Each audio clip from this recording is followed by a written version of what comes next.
Nós vamos estar falando hoje sobre os 7 sinais da volta de Cristo que ninguém está percebendo.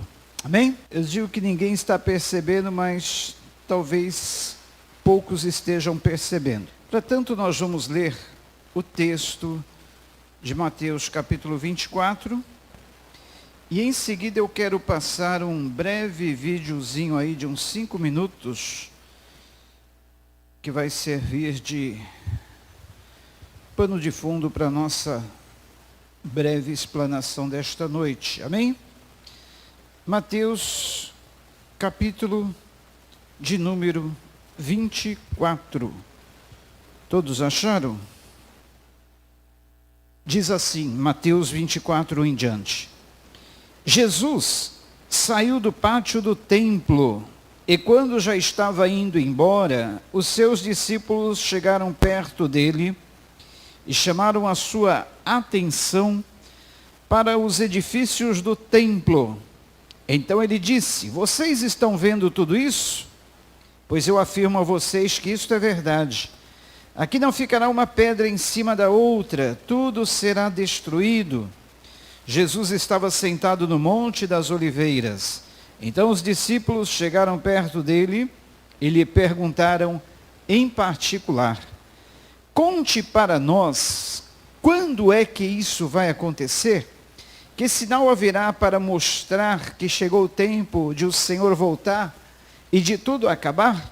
Jesus respondeu: tomem cuidado para que ninguém engane vocês, porque muitos vão aparecer fingindo ser eu e dizendo: eu sou o Messias.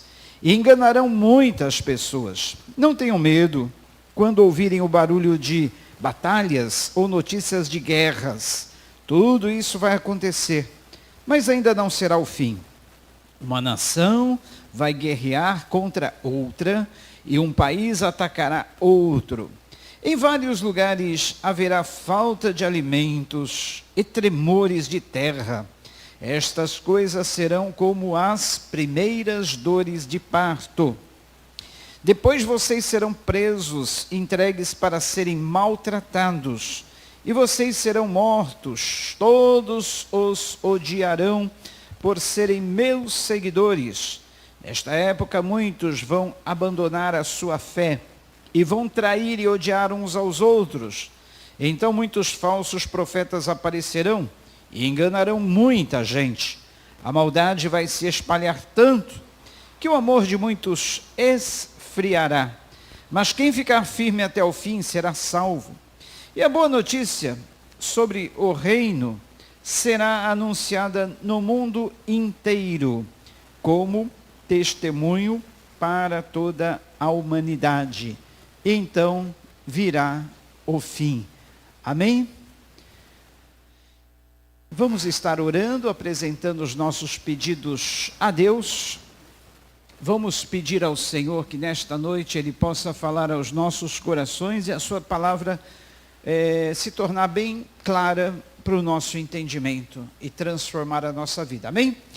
Senhor, nós queremos agradecer a Ti pela oportunidade de estarmos aqui, ouvindo a Tua palavra, adorando a Ti através dos cânticos e louvores, como nós o fizemos agora. E agora, Pai, queremos que a Tua palavra venha entrar no nosso coração, produzir vida, transformação, trazer as bênçãos para as quais ela está proposta nessa noite. Oramos abençoando a todos aqui, a todos que estão acompanhando a transmissão. Oramos por aqueles que estão enfermos, necessitados da Tua graça, pelo irmão Jorge acompanhando aí a transmissão, que Tu esteja alcançando ele ali naquele hospital em Santos, tocando cada parte do seu corpo, desde a ponta da cabeça até o pé, passando por todas as células, órgãos, tecidos, nervos desse corpo, ossos, Pai, fazendo com que ele ganhe vitalidade, fazendo com que ele ganhe força, fazendo com que todo o corpo dele tenha saúde plena. Oramos pela irmã Betinha, agradecemos por ela já estar em casa, pedimos pela pronta recuperação, restabelecimento dela. Oramos, Pai, pela Valquíria em Camboriú, pela Nena, que Tu esteja tocando também em cada parte daqueles corpos, trazendo saúde, trazendo vigor, trazendo restauração. por cada um dos que estão enfermos, necessitados, que não verbalizaram seu pedido, mas estão colocando agora diante de Ti, através do seu coração, Pai, que Tu esteja alcançando cada família, alcance esse bairro, as famílias desse bairro, essa cidade, a nossa nação. Salva o nosso presidente, transforma o coração dele. Salva, Senhor, aqueles que estão com os corações obscurecidos, ministros, senadores, deputados, ó Pai, pessoas envolvidas no poder público, que toda a corrupção dessa nação venha a ser varrida e essa nação possa ser transformada pelo Teu poder. Nós oramos em nome de Jesus. Amém. Preste atenção nesse vídeo, que é um assunto bem atual, algo que aconteceu agora anteontem, dia 25, ou melhor, terça-feira, aconteceu isso aí. Eu resolvi trazer para vocês hoje em caráter assim bem urgente, para que a gente possa estar bem informado dos fatos que estão acontecendo, ok? E o relógio do Apocalipse, que simboliza a iminência de uma catástrofe mundial, foi adiantado hoje para 90 segundos da meia-noite. Isso devido, em grande parte, à invasão da Ucrânia pela Rússia e ao risco de uma escalada nuclear. O anúncio foi feito em conferência de imprensa pelo grupo dos especialistas que gera esse projeto simbólico desde 1947, o Boletim dos Cientistas Atômicos. O relógio foi adiantado em 10 segundos, fixando-se agora a 90 segundos da meia-noite, aproximando-se assim da hora fatídica. Segundo os responsáveis, o novo horário do relógio também foi influenciado pelas ameaças relacionadas com a crise climática e pelo colapso das normas e instituições globais necessárias para mitigar os riscos associados ao avanço das tecnologias e ameaças biológicas, como a atual pandemia. Desde 2020, o relógio andou 100 segundos a partir da meia-noite, um recorde desde a sua criação.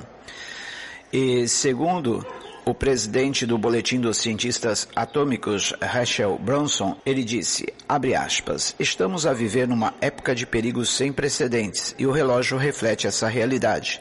90 segundos para meia-noite é o mais próximo que o relógio já esteve da meia-noite e é uma decisão que os nossos especialistas não tomam de ânimo leve. Criado após a Segunda Guerra Mundial, o relógio marcava inicialmente meia-noite menos 7 minutos. Em 1991, no final da Guerra Fria, foi acertado para meia-noite menos 17 minutos. Em 1953, assim como em 2018 e 2019, marcava meia-noite menos 2 minutos. E o Boletim dos Cientistas Atômicos foi fundado em 1945 por Albert Einstein e outros cientistas que trabalharam no Projeto Manhattan, que produziu a primeira bomba atômica durante a Segunda Guerra Mundial. Pois é, gente, o relógio do Apocalipse andou 10 segundos. Antes faltava 100 segundos para a meia-noite, agora está faltando exatamente 90 segundos para meia-noite. Quanto será esses 90 segundos? Isso não é nenhum pastor, não é nenhum evangélico que está falando. São cientistas. Os cientistas estão dizendo que nós estamos nos aproximando da meia-noite. E o relógio do Apocalipse já andou mais 10 segundos. Desde o ano de 1947, quando ele foi criado, até hoje, começou com 7 minutos para meia-noite. Já estamos agora em 90 segundos para meia-noite. Queridos, se até os cientistas, ou pessoas até inclusive ateus, não acreditam em Deus, eles creem que esse mundo terá um fim, que as coisas estão caminhando para um fim, por que nós não vamos acreditar? Não é verdade?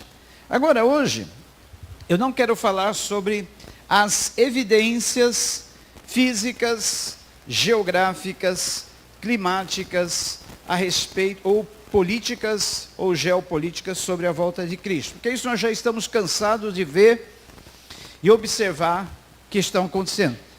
A gente, quando fala em Apocalipse, volta de Cristo, a gente fala de terremotos, a gente fala de guerras e rumores de guerras, a gente fala de pandemias, epidemias, doenças, a gente fala de fomes, a gente fala de cataclismas, a gente fala de tudo isso, não é verdade? Agora, nesse sermão profético que o Senhor Jesus proferiu e que nós lemos agora, existem alguns sinais que ele falou, ele mencionou, só que poucos estão percebendo que essas coisas estão realmente acontecendo.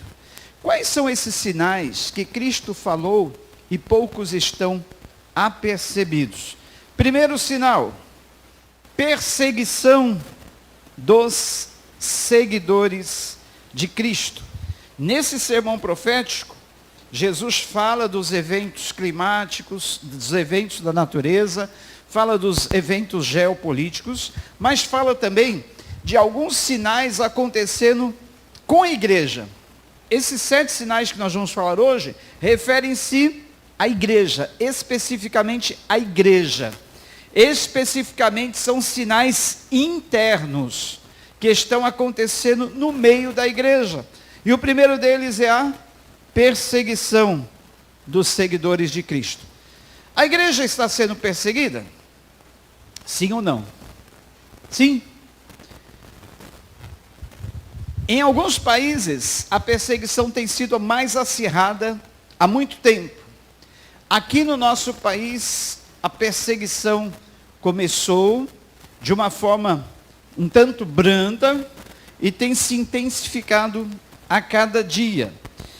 Mas Paulo, o apóstolo, já recomendava ou já alertava o seu jovem discípulo Timóteo, na primeira epístola dele, segunda epístola de Paulo a Timóteo, capítulo 3, versículo 12, ele alertou que isso estaria acontecendo e seria inevitável. O que ele disse ao seu jovem seguidor Timóteo?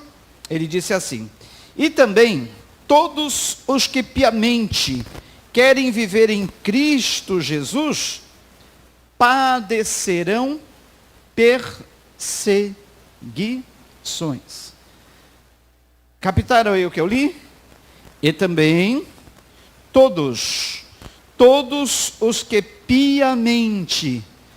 piedosamente querem viver em Cristo Jesus padecerão perseguições.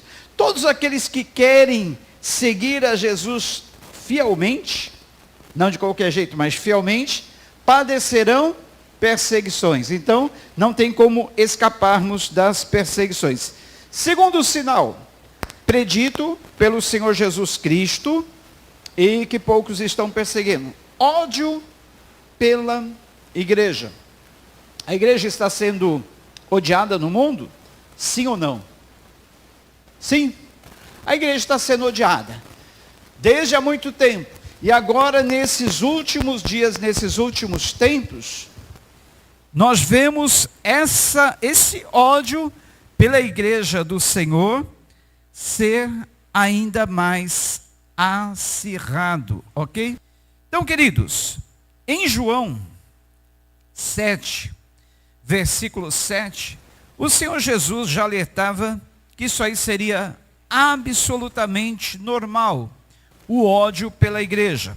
Ele disse assim: o mundo não vos pode odiar, mas ele odeia a mim, porquanto dele testifico que as suas obras são más. E no próprio sermão profético que nós acabamos de ler, em Mateus 24, 9, o Senhor Jesus, ele diz: sereis odiados de todas as nações por causa do meu nome. De onde vem esse ódio à igreja do Senhor? É alguma coisa que não tem fundamento nenhum, não é verdade? Muitas vezes nós ficamos perguntando: por que esse ódio das pessoas? Por que esse ódio do mundo contra a igreja? Nós sabemos que muitos dão motivo para isso. Mas no geral, queridos, Não era para haver esse ódio da parte do mundo pela igreja. Mas por quê? Porque a igreja confronta o mundo com a verdade. A igreja está na luz e através da sua luz, ela mostra exatamente como o pecador está vivendo. E ninguém gosta de ser confrontado pela luz, não é verdade? Ninguém gosta de ser confrontado pela verdade. Ninguém gosta de que seus pecados, a sua vida seja trazida à luz. E nós estamos nesse mundo exatamente para isso. A igreja, como luz do mundo, ela ilumina, mostra o estado das pessoas, o pecado, e ela tem que confrontar, ela tem que mostrar. E ninguém gosta disso, as pessoas querem viver na comodidade do seu pecado, da sua vida, sem serem confrontadas, sem serem perturbadas. É como se alguém estivesse dormindo num bote salva-vidas que está pronto para descer por uma catadupa de águas. E ela não quer ser avisada. Olha, cuidado, cuidado que você vai cair, cuidado que isso aí vai acabar mal. Ela não quer ser avisada. Ela quer continuar curtindo os seus prazeres, curtindo a sua vida. Então é por isso que a igreja do Senhor seria odiada pelo mundo como está sendo. Um outro sinal que o Senhor Jesus predisse está acontecendo. Uns estão percebendo, talvez outros não. Escândalos. A igreja do Senhor tem sido alvo de escândalos. Temos visto escândalos no meio da igreja. E como? Nunca em toda a história da igreja nós vimos tantos escândalos como nós temos visto na atual geração. A geração de cristãos hoje é a pior geração de cristãos que a igreja já conheceu. Estamos vivendo no meio da pior geração de cristãos de todos os tempos. Os irmãos concordam com isso? Sim. São cada coisa absurda, cabeludas que nós temos visto, que é de estarrecer e deixar de queixo caído. Eu não gosto nem de mencionar as coisas que estão acontecendo, mas o versículos 10 e 11 de Mateus 24 que nós lemos, o próprio Senhor Jesus Cristo, ele já deixou bem claro. Olha só, ele disse que neste tempo muitos seriam escandalizados. Escandalizar tem ligação a fazer tropeçar. Por causa dos escândalos, muitos pequeninos têm tropeçado na fé. Ou seja, os bebês na fé, as pessoas que estão chegando ao Evangelho, estão conhecendo o Evangelho, muitos desses têm sido escandalizados e têm tropeçado. Então, a palavra escândalo tem como raiz fazer alguém tropeçar. E o próprio Senhor Jesus Cristo, ele disse, é lícito que venham os escândalos, mas ai daqueles pelos quais vem o escândalo. Melhor seria lhes amarrar uma pedra de moinho, uma grande pedra ao seu pescoço e lançá-los nas profundezas do mar. Então, dura coisa é escandalizar a igreja do Senhor. Ai do mundo por causa dos escândalos. Mateus 18, 7. Porque é mister que vem os escândalos, mas ai daquele homem por quem vem o escândalo. Em Mateus 13, 41 a 42, está escrito, mandará o Filho do Homem os seus anjos, e eles escolherão do seu reino tudo o que causa escândalo, e os que cometem iniquidade, e lançá-los-ão na fornalha de fogo. Ali haverá pranto e ranger de dentes. Então, este é um dos versículos que prova que haverá juízo, haverá punição, haverá um inferno, não só para aqueles declaradamente ímpios, mas para aqueles que estão no seio da igreja, no meio do povo evangélico, mas que praticam e cometem escândalos. O cristão peca? Sim. O cristão não tem por hábito pecar. O cristão não vive pecando. Mas ele pode, vez por outra, escorregar. Mas aquele que vive na prática deliberada do pecado, esse está perdido. Esse será um daqueles que fazem parte desse grupo, que serão lançados na fornalha de fogo. Os que vivem deliberadamente pecando, os que cometem escândalos. Jesus não está falando daquele que procurou viver piedosamente, mas por um descuido, ele teve uma leve queda, um escorregadio, um escorregão, um tropeção, por não vigiar. É pecado também. Mas aqui está falando daqueles que vivem deliberadamente no escândalo, na prática do pecado. Um outro sinal que Jesus predisse nesse sermão profético, que poucos estão percebendo: falsidade e mentira nas igrejas. A gente sabe que isso é comum desde o primeiro século. Já no capítulo 5 do livro de Atos, nós vemos o casal Ananias e Safira mentindo, não aos apóstolos, mas ao Espírito Santo. E em Mateus 24, 10 a 11, o Senhor Jesus falou: surgirão muitos falsos profetas e enganarão a muitos. Mentira também através daqueles que pregam a palavra de Deus, que substituem a sã doutrina por falsas doutrinas, atraem aos outros através de profecias, na maioria das vezes falsas. Eu já convivi muito tempo no meio pentecostal, e eu sei o que é realmente uma profecia verdadeira, uma profecia falsa. Eu posso dizer que 90% das profecias que estão por aí afora são falsas. Raras são as profecias verdadeiras. E muitas pessoas ficam iludidas, maravilhadas por causa de uma profecia, e vão atrás de profetas, e querem saber o seu futuro. É a mesma coisa que a pessoa fazia lá no mundo, quando procurava um vidente, quando procurava um cartomante, quando procurava alguém que lesse a sua mão para saber o seu futuro. Hoje essas pessoas não vão nesses lugares, mas falou que ali tem um profeta que revela o futuro, ela vai. E na maioria das vezes, ela receberá uma falsa profecia, uma profecia que não é verdadeira, e que muitas das vezes pode fazê-la cair, pode fazê-la tropeçar.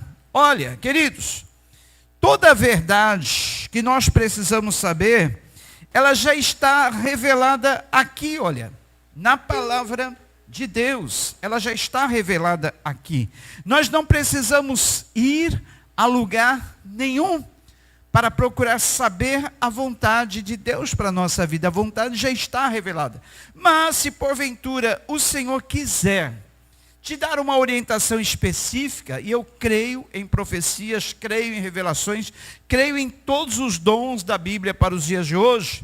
Se o Senhor quiser te entregar uma direção específica, uma palavra específica, uma palavra de orientação, ou uma palavra de encorajamento, uma palavra de direção, uma palavra de exortação, Ele vai chegar até você, onde você estiver. Ele pode usar qualquer pessoa, Ele pode usar uma criança, Ele pode usar um ancião, Ele pode usar um animal, Ele pode usar uma circunstância, Ele pode usar tanto pessoas como Ele pode falar com você através de sonhos, através de visões. Então, não se preocupe, não precisa correr atrás de profecia. A profecia, quando o Senhor quiser falar diretamente a você, para te dar uma direção específica, Ele virá até você. Que do contrário, você vai estar pecando, deixando de buscar na palavra de Deus a orientação segura, para ir atrás de revelações humanas. Interessante é, queridos, na segunda epístola de Paulo a Timóteo, capítulo 4, versículo 3 e 4, Ele também alertou o seu jovem discípulo, dizendo assim: porque virá tempo em que não suportarão a sã doutrina, mas tendo comichão ou coceira nos ouvidos, amontoarão para si doutores conforme as suas próprias concupiscências ou desejos, e desviarão os ouvidos da verdade, voltando às fábulas. Pessoas estão correndo atrás de fábulas, deixando para trás a verdade, porque muitas vezes as fábulas, as falsas doutrinas, falsos ensinamentos são mais convenientes, dão a nós mais comodismo, dão a nós mais liberdade, uma falsa liberdade, satisfazem mais o nosso desejo, nosso ego, nossa concupiscência. Mas fique na verdade. A verdade muitas vezes dói. A verdade muitas vezes é dura. Seguir a Cristo reflete em renúncia, reflete em carregar a cruz, mas é o caminho mais seguro para chegar ao céu.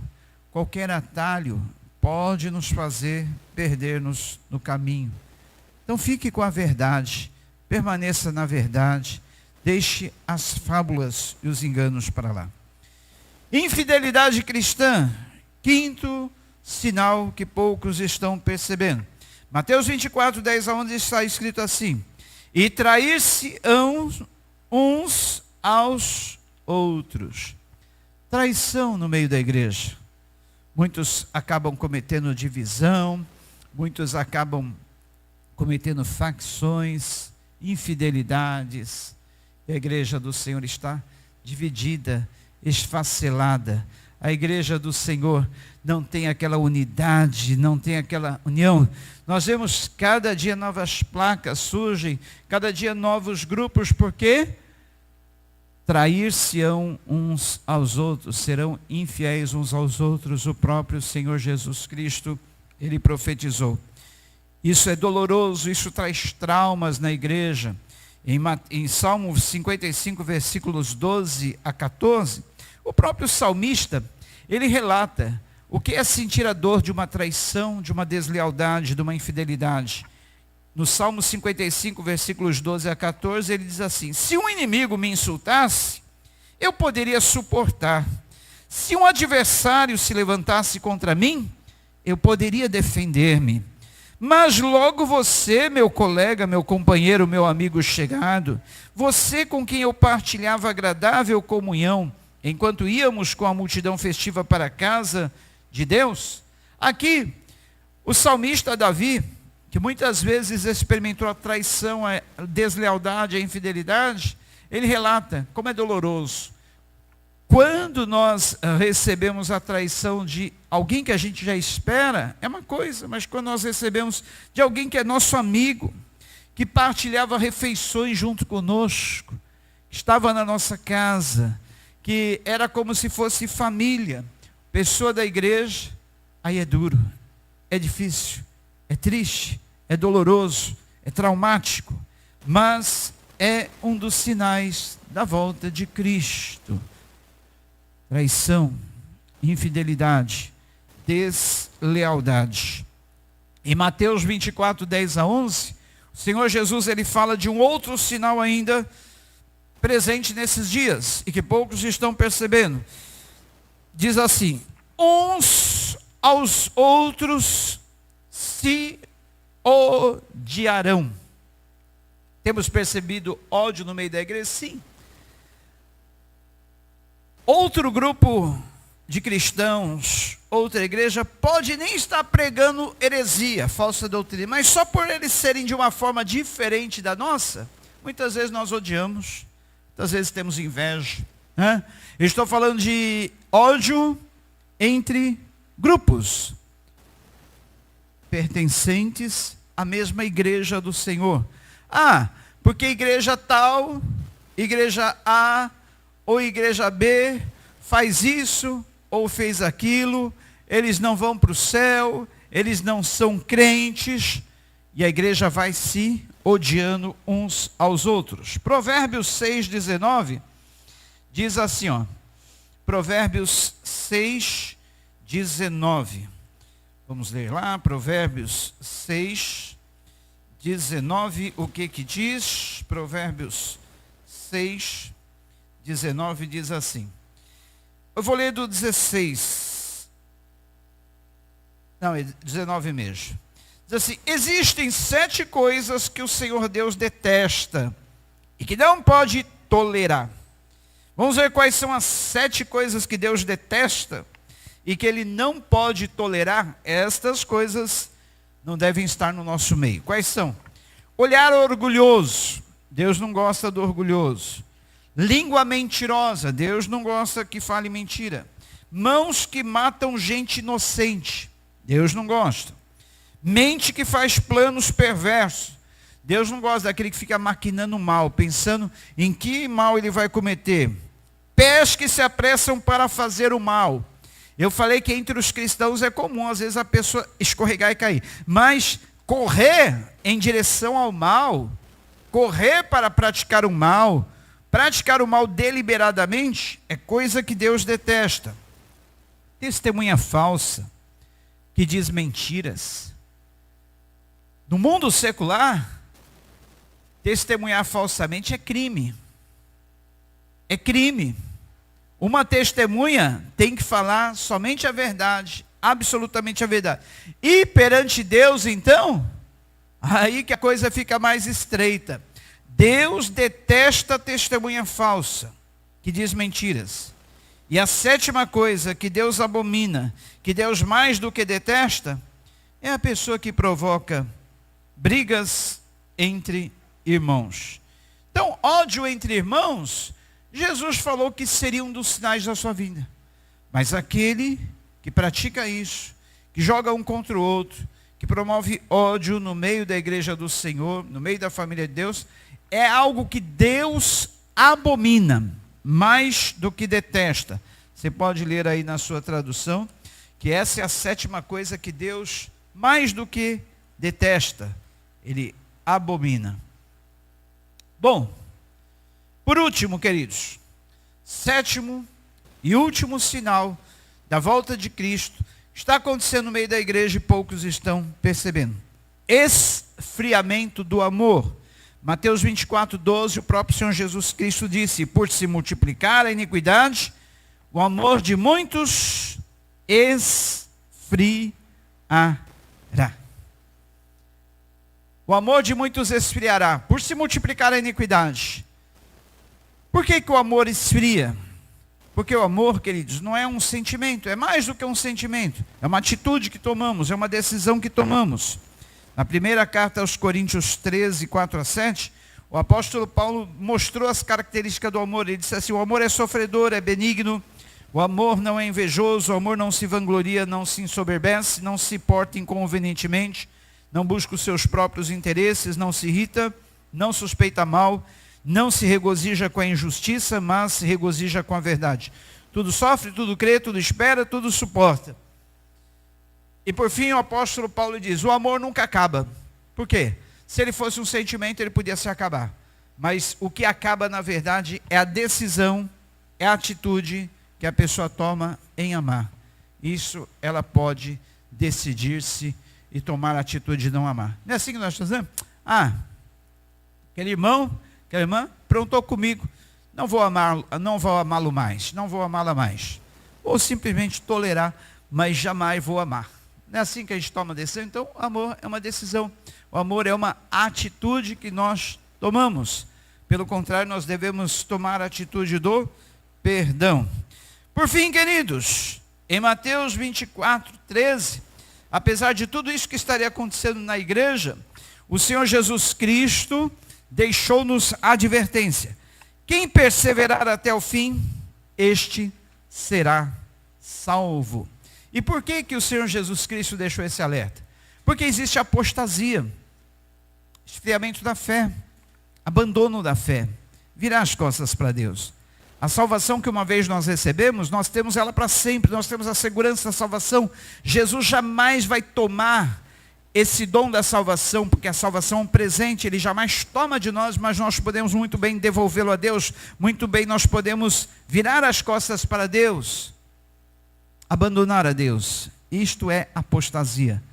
Mas o Senhor Jesus Cristo, ele disse: quem perseverar, ir até o fim, quem ficar firme até o fim, esse será salvo.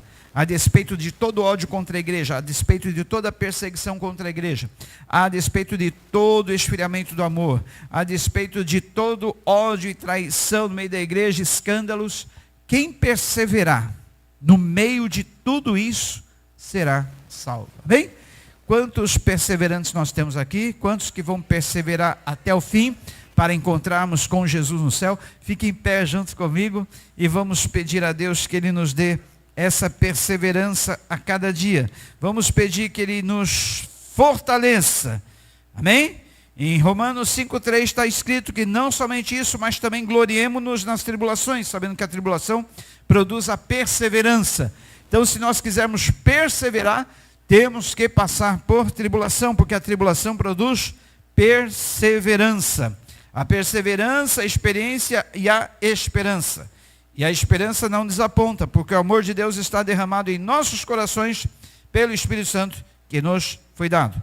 Em Lucas 21:19, o Senhor Jesus Cristo ainda alerta: pela vossa perseverança ganhareis as vossas almas. Pela vossa perseverança ganhareis as vossas almas. Amém? Então, se nós pudéssemos elencar as maiores virtudes do cristão, eu diria que a perseverança é uma delas. É uma das maiores. Junto com o amor, a perseverança e a fé tem que estar presente na vida do cristão. Senão, ele não vence. Senão, ele desiste. Senão, ele não prossegue até o fim. Mas aqui eu estou vendo pessoas que perseveram a respeito de tudo. Nós vamos pedir agora ao Senhor fortalecimento na fé. Amém? Estenda suas mãos para o céu, clame agora, peça a Deus agora. Fala: Senhor, me dá perseverança. Senhor, aumenta a minha fé. Senhor, me fortaleça. Ajude-me a chegar até o fim dessa jornada. Junto comigo também, ajuda aqueles que são da minha família. Ajuda os meus irmãos na fé. Que nenhum deles venha desistir, que nenhum deles venha desanimar, que nenhum deles venha abandonar a sua fé, mas que possam permanecer cada dia firmes, com ânimo, com esperança, com amor, com perseverança no coração. Fortalece a tua igreja, Senhor, mesmo em meio às perseguições mais difíceis, mesmo em meio aos escândalos, mesmo em meio ao ódio que o mundo tem por nós, mesmo em meio a tantas traições, deslealdades, infidelidades, fortalece a tua igreja, Senhor. Torna-nos fortes na fé, perseverantes, que assim possamos vencer, em nome de Jesus. Amém.